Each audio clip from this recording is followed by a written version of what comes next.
et bienvenue dans l'émission Parole de Femmes. Nous allons passer toute la semaine avec notre invitée Virginie et on va parler avec toi de la danse parce que tu es la directrice de la première école de danse liturgique de France, c'est ça? De France, école française de danse liturgique. C'est pas possible. J'ai répété avant en plus pour le répéter, pour le dire. Mais c'était pour dire que c'était la première école de ce genre en France. Oui, tout à fait. Donc bonjour à toutes. Bonjour Virginie. Oui, donc effectivement, donc je suis Virginienne Fa. Et pour me présenter, donc je suis l'épouse d'Ansel Menfa, je suis maman de 2 enfants et effectivement, donc je suis directrice pédagogique de l'école française de danse liturgique ou EFDL.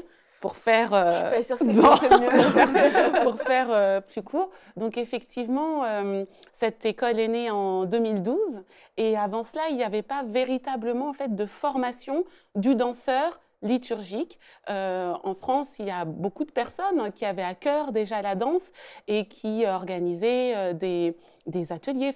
Mais on a vraiment eu à cœur de pouvoir proposer, offrir à toutes les personnes qui sentaient vraiment un appel particulier pour ce ministère d'aide, de pouvoir offrir des formations qui puissent former les danseurs comme on pourrait former un serviteur de Dieu, par exemple, dans une école biblique. Donc, on a vraiment ce focus de former de façon complète et technique et spirituelle chaque étudiant. Et pour qu'on comprenne, nous toutes aussi, parce qu'on n'est pas expertes dans la matière, à part Aurélie. Quand j'ai vu Virginie danser, j'ai déposé tous mes drapeaux, j'ai dit j'abandonne. J'abandonne, je ne suis pas à la hauteur. Et ben, il faut que tu ailles dans son école de danse. Voilà, on va s'occuper de toi. On va s'occuper de toi. Et quelle est la place de la danse dans la Bible? Parce que tout le monde, quand on parle de danse, on pense tous un peu, j'imagine, à David qui a dansé devant l'arche. Mais à part ça, à part quelques petits passages, etc., personnellement, moi, je ne suis pas experte. Donc, qu'est-ce que représente la danse dans la Bible? Est-ce que c'est vraiment de la danse comme on a l'habitude de le voir? Parce que pour nous, de la danse, c'est une expression artistique, souvent accompagnée de musique. Est-ce que c'est vraiment ça l'idée que toi, tu as de la danse, l'idée que la Bible nous transmet de la danse? Alors, il y a quelque chose d'important que tu as dit, c'est effectivement… Je dis beaucoup de choses importantes. Mais celle-là était assez intéressante dans la mesure où, effectivement, lorsqu'on lit la parole, on ne se rend pas forcément compte même que le Seigneur parle de la danse ou c'est quelque chose qui passe un petit peu inaperçu. Et je pense qu'en réalité, c'est simplement notre inconscient qui manifeste la réalité de ce qui se passe dans l'Église et dans le corps de Christ. C'est-à-dire que où est passé le mouvement, tout simplement. Avant même de parler de danse, où est passé le mouvement? Les églises ont du mal souvent à se mettre en mouvement.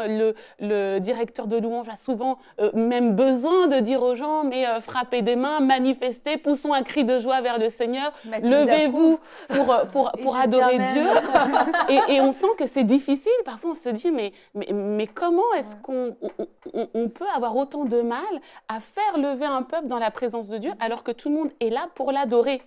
Donc, c'est déjà ce premier questionnement de se dire, mais oui, en réalité c'est comme un oubli, comme une chape d'oubli, comme ça qu'on a voulu poser sur la conscience du peuple de Dieu, de dire, voilà, vous allez oublier que vous pouvez vous mouvoir, on va aller à l'église, même de façon un petit peu religieuse finalement, et comme en mettant un focus sur la parole, sur ce qui a l'air d'être sérieux et en voulant tuer en fait cette impulsion naturelle que nous avons de pouvoir nous mouvoir et d'exprimer nos émotions, d'exprimer notre joie, d'exprimer notre ferveur vis-à-vis du Seigneur de façon naturelle. Alors avant de parler de danse, c'est vrai que ce mouvement-là, il est extrêmement important, je pense vraiment dans le cœur de Dieu.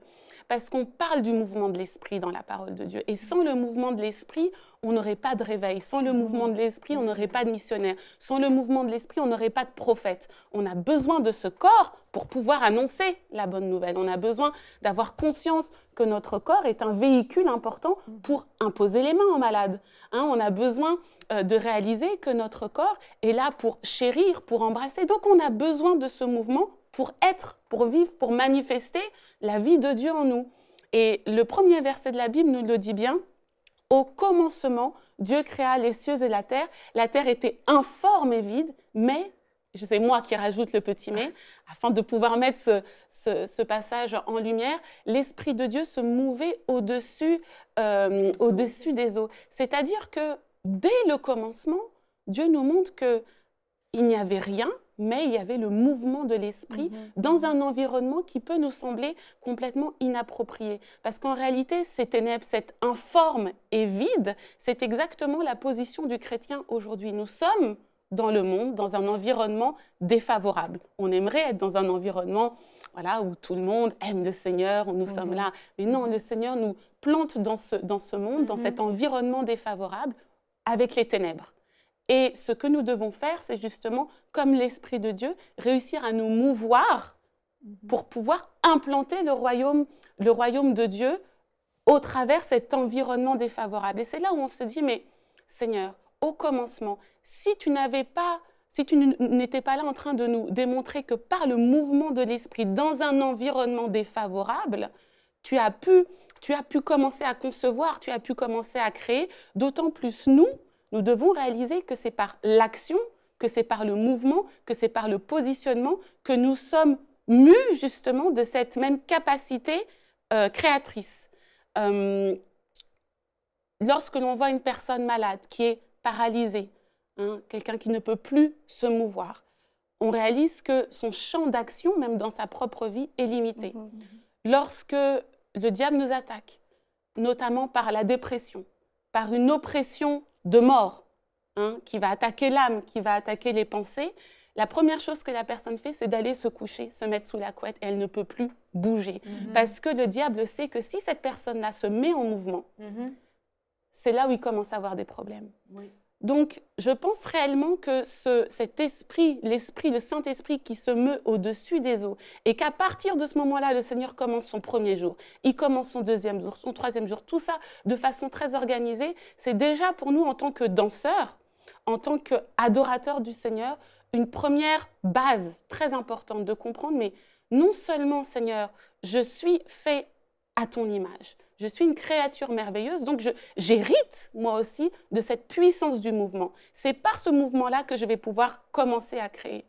Quand on cherche du travail, il faut se lever, il faut se mettre en mouvement, il faut s'actionner. On a besoin justement de cette puissance du mouvement, de cette puissance du corps pour porter du fruit, pour donner quelque chose. Donc ça, c'est vraiment déjà un premier socle pour nous de comprendre que, en réalité, le mouvement, il est donné à tous. C'est notre identité. C'est l'identité de Dieu. C'est pas juste pour les danseurs. Non, c'est ça.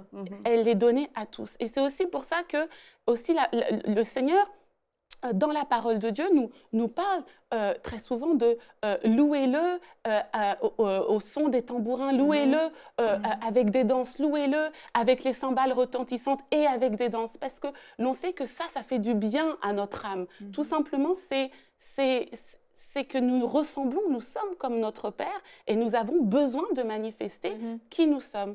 Donc, réellement, ce commencement-là, je dis, mais Seigneur, oui, c'est ce mouvement-là déjà qui doit pouvoir revenir dans l'Église, avant même de parler de danse.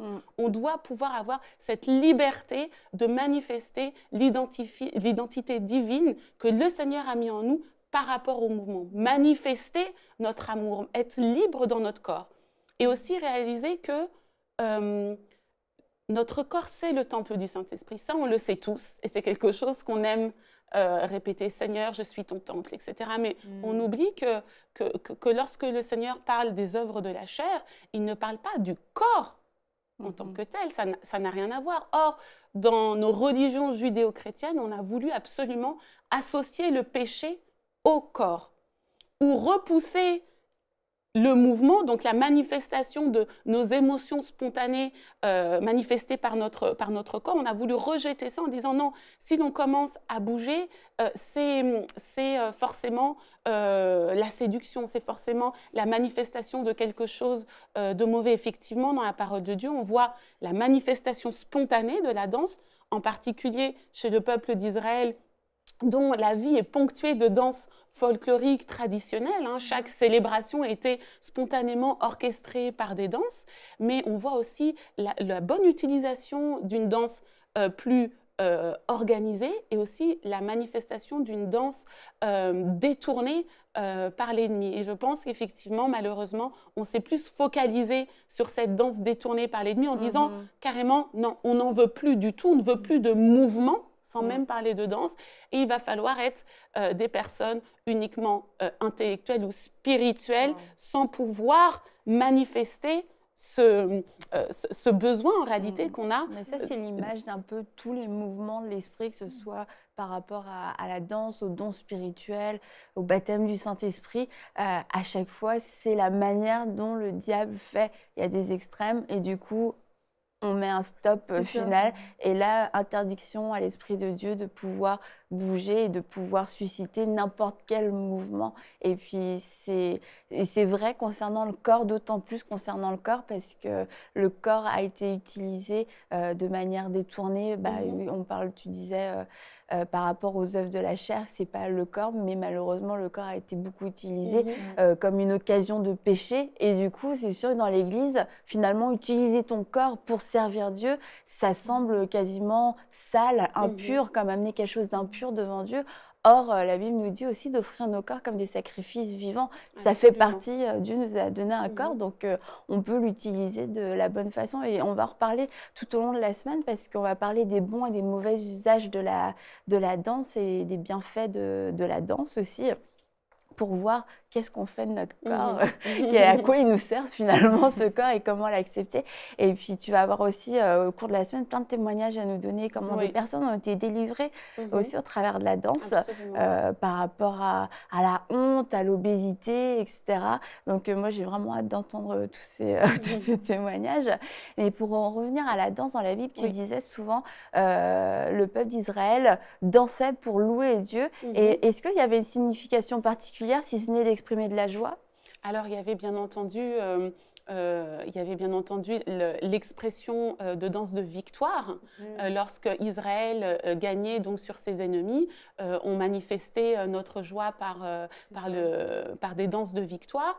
Et puis, des danses de joie, des danses de reconnaissance aussi. Donc ça ponctue vraiment toute l'histoire d'Israël en réalité.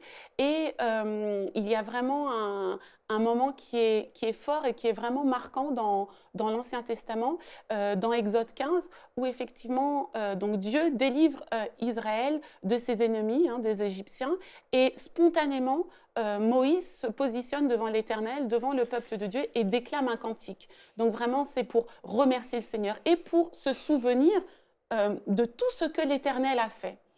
Et ce qui est vraiment très marquant dans ce passage, c'est que le Seigneur nous dit que Myriam, sœur d'Aaron, prophétesse, elle prend un tambourin et elle commence à esquisser une danse, et là, toutes les femmes du peuple d'Israël viennent à sa suite. Et ça, en réalité, c'est un passage où on peut vraiment s'appuyer dessus, et je m'appuie beaucoup dessus pour pouvoir même organiser la danse dans l'Église, parce qu'on voit qu'effectivement, il y a la danse qui manifeste, en fait, qui traduit l'expression de nos sentiments, l'expression de nos émotions, mais là, on a une danse qui est beaucoup plus ciblée, et en réalité, je pense que Myriam ne s'est pas mise à danser comme ça juste parce que « Oh, waouh, ce cantique suscite en moi quelque chose ». Non, c'était une stratégie, c'était très ciblé. Le fait que le Seigneur précise comme ça qu'elle est sœur d'Aaron, c'est aussi pour nous montrer de quelle lignée elle est, de cette entre guillemets, race de Lévites, de ces personnes qui ont à cœur, qui ont un service particulier vis-à-vis du Seigneur, qui sait que moi, mon ADN, c'est vraiment de réussir à toujours attirer la présence de Dieu et de susciter dans le cœur du peuple, surtout de réussir à susciter dans le cœur du peuple cette adoration vis-à-vis de leur Dieu, parce que c'est la responsabilité du Lévite. Et puis elle est prophétesse. Donc Dieu appuie encore ce point sur le fait que c'était une personne attentive, c'était une personne qui avait l'oreille habituée à entendre ma voix, une personne qui aussi savait se soumettre à son autorité. Elle ne s'est pas mise à danser n'importe comment, n'importe quand. Pendant le cantique de Moïse, elle allait attirer les regards sur elle, et finalement le peuple n'allait pas pouvoir entendre et comprendre ce que Moïse était en train d'installer par la parole. Non, elle a attendu qu'il finisse. Elle s'est montrée comme ça délicate et elle a pris un tambourin. Et j'appuie encore ce point-là que Dieu souvent parle de musique et de danse. Ce ne sont pas des choses qui sont dissociées. La danse est souvent liée à la musique. Et ça nous rappelle aussi le rôle des danseurs, des lévites, comme les chantres, comme les musiciens. On doit vraiment réussir à faire un. Et elle prend ce tambourin et elle se dit, eh ben voilà, on ne peut pas finir ce cantique de victoire, on ne peut pas finir ce temps où le Seigneur nous a délivrés de la main de nos ennemis comme ça, tac. Mais non, on doit réussir à célébrer et c'est important parce que c'est par la manifestation de leur cœur que le peuple d'Israël va pouvoir sceller cette victoire dans le cœur de Dieu aussi. Et de dire, ce ne sont pas que aux autorités de se positionner, de dire merci Seigneur, mais c'est tout le peuple, tous ensemble, toute la congrégation qui doit réussir à dire oui Seigneur, on reconnaît ce que tu as fait et nous scellons cette victoire par notre adoration. C'est une alliance avec le Seigneur. Et elle a vraiment, dans ce passage, Myriam a vraiment fait le job, elle a vraiment fait son travail de prophétesse, son travail de lévite, son travail de responsable, d'adoratrice. Elle a pris ce tambourin, elle s'est mise à danser et je crois vraiment que dans ce cadre-là, il ne s'agissait pas d'une grande danse parce qu'il fallait que ce soit accessible au peuple.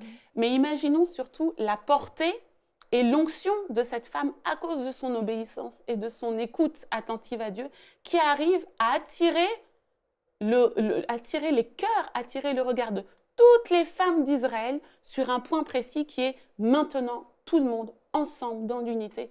On adore le Seigneur. Ça ferait quoi dans nos temps modernes? Oui, alors mais justement, c'est vraiment un point sur lequel souvent j'aime bien ramener les choses à du concret en fait, surtout pour nos étudiants de l'EFDL, leur dire voilà, imaginons nous sommes, je vais parler de la France, mais imaginons nous sommes au 14 juillet, qui est la fête nationale, nous sommes sur les Champs-Élysées, et puis François Hollande va se positionner comme un Moïse pour dire, voilà, devant tout le peuple, merci Seigneur, tu nous as tirés de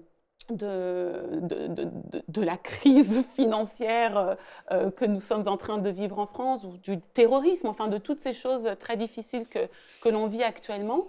Et il se positionne, il ouvre son cœur devant le Seigneur, et là, il y a une danseuse qui réalise que ce n'est pas qu'à la tête d'ouvrir sa bouche, mais tout le peuple, tous ensemble, nous devons réussir à nous manifester comme ça devant le Seigneur, encore une fois, pour sceller cette victoire, pour dire qu'on a pris acte de cette victoire. On sait, Seigneur, que tu nous as donné cette victoire, maintenant on va passer à une autre saison, au lieu d'être obligé de revenir toujours aux mêmes choses. Et imaginons ça dans notre contexte actuel, une personne consacrée, soumise, délicate, obéissante, avec cette écoute aiguisée du Saint-Esprit qui va commencer à danser comme ça sur les Champs-Élysées le 14 juillet. Et là, on a toutes les femmes du peuple de France qui viennent à sa suite. Parce qu'il s'agit de toutes les femmes du peuple d'Israël. C'est ce que dit la parole. Donc, imaginons celles qui sont à Marseille et peut-être qui ne voient pas, mais qui entendent l'Esprit et qui sentent que c'est le temps, ensemble, de pouvoir entraîner toute notre nation dans une danse de victoire afin de célébrer le Seigneur. Un flash mob national, c'est ça, de lévite. Je te donne un projet. Mais je pense qu'on a mis ça de côté aussi parce qu'on croit aussi que c'est simplement culturel. Comme on se dit, c'était culturel pour le temps, pour l'époque de Jésus ou pour le peuple d'Israël. Et en fait, je crois, je t'écoute parler et je réalise que c'est vraiment dans la culture du royaume, plutôt que juste dans une culture en particulier.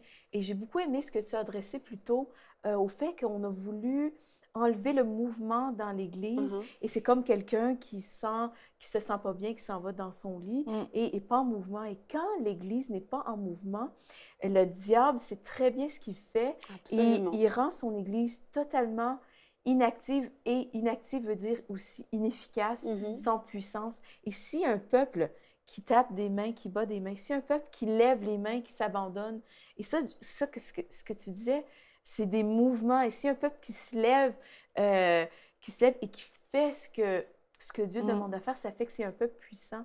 Et c'est bien que tu nous ramènes aussi loin par rapport au mouvement bon, on ne parle pas simplement de la danse, mais que la danse part du fait qu'on est un peuple qui doit être premièrement en mouvement.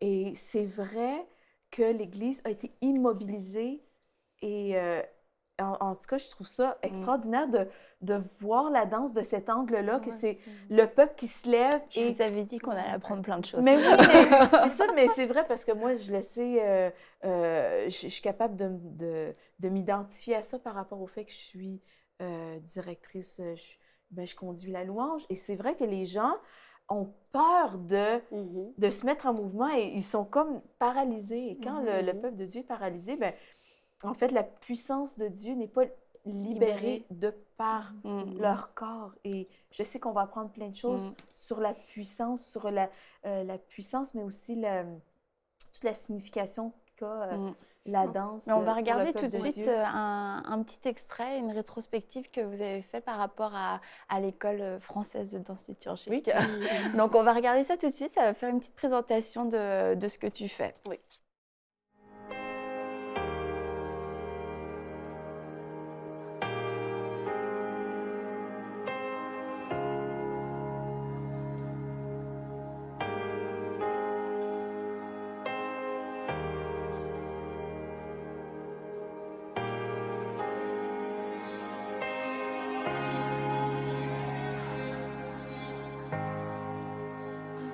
Stars wet, the morning sun's dead, the Savior of the world was fallen, his body on the cross, his blood poured out for us, the weight of every curse upon him.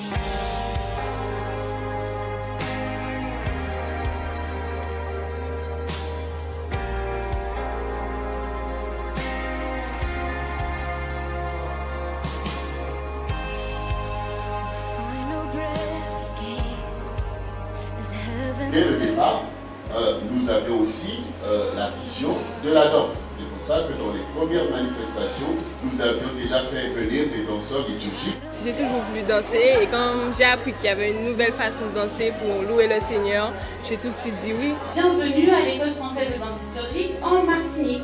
Cette formation demande un certain engagement et demande surtout de pouvoir comprendre qu'elle est destinée aux personnes qui se sentent vraiment appelées à ce ministère. Voilà. Les professeurs que vous allez avoir sont tous des professeurs professionnels. J'avais toujours demandé au Seigneur d'avoir une école en Martinique pour me performer. Et là, ça y est, non seulement l'école est ouverte, mais en plus j'ai été admise, donc je remercie le Seigneur pour ça. J'ai été en première année, l'année dernière, à Paris, et j'ai expérimenté la liberté, la délivrance de la timidité, de la honte. Et en tant que danseuse, je veux dire, donc, sur les musiques du monde, bah, pour moi, ça va être une expérience extraordinaire maintenant de vraiment de savoir pourquoi je danse, les mouvements que je fais. Et je sais que tout ce qu'on a fait, tout ce qu'on va apprendre, c'est pour lui et pour lui seul. Très content de ce que représente Caradens aujourd'hui. Rendez-vous finalement international des danseurs liturgiques. Donc c'est vraiment très fort et le peuple est vraiment béni. Et je pense qu'il va en découler beaucoup de danseurs liturgiques. Le message simplement, c'est que le Seigneur a ressuscité, qu'il est le roi des rois et qu'il est vivant. Et puis aussi pour ceux qui ne connaissent pas le Seigneur, je pense que ce tableau permet à chacun en image d'être révélé par rapport à l'intensité du message et de la puissance de la croix. Quand on est sur scène, on prie vraiment, connecté à l'Esprit du Seigneur pour toujours continuer à être dans sa gloire, tout simplement. C'est une très bonne expérience et je ne regrette pas du tout d'être venue, puisque c'est ma première fois et je trouve que c'est très bien. Je suis très contente d'être venue ici, c'est la première année que je suis là et je me suis sentie libre dans mon corps pour pouvoir louer Dieu.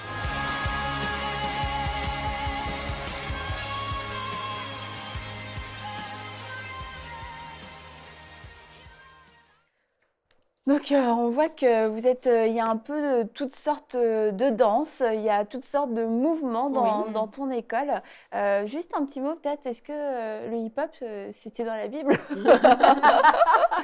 Alors, on pourrait même me poser la question, est-ce que la danse liturgique est dans la Bible, en tout cas telle que moi je l'entends.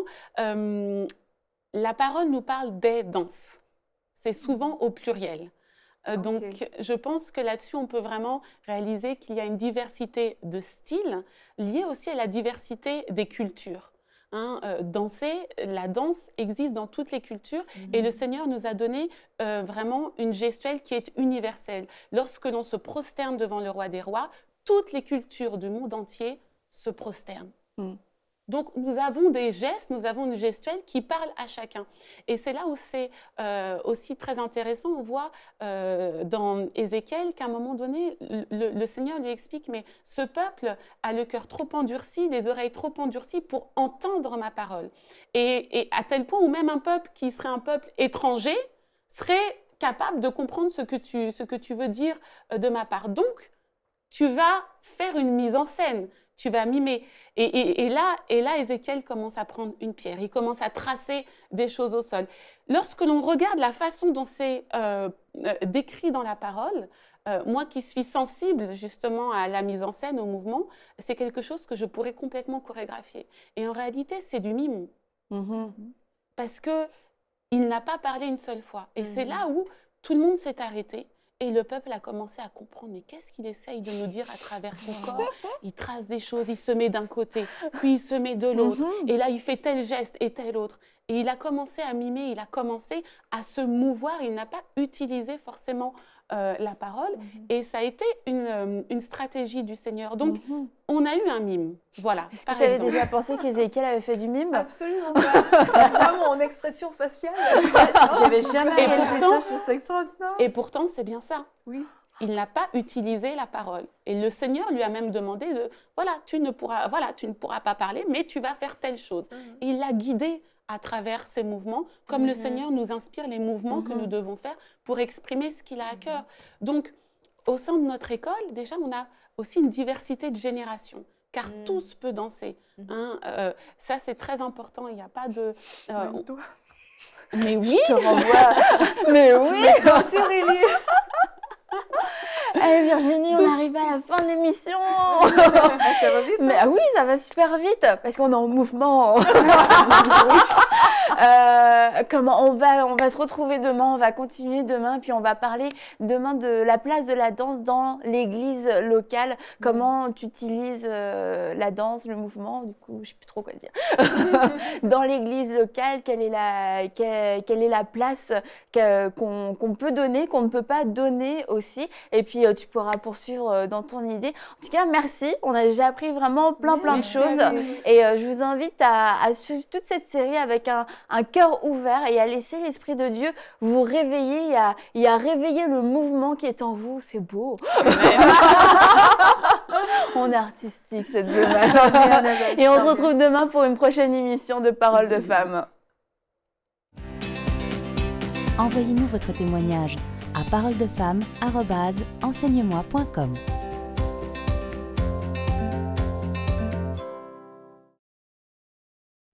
Cette émission est rendue possible grâce au précieux soutien des partenaires d'Enseigne-moi Canal International. Retrouvez tous nos programmes sur enseigne-moi.com.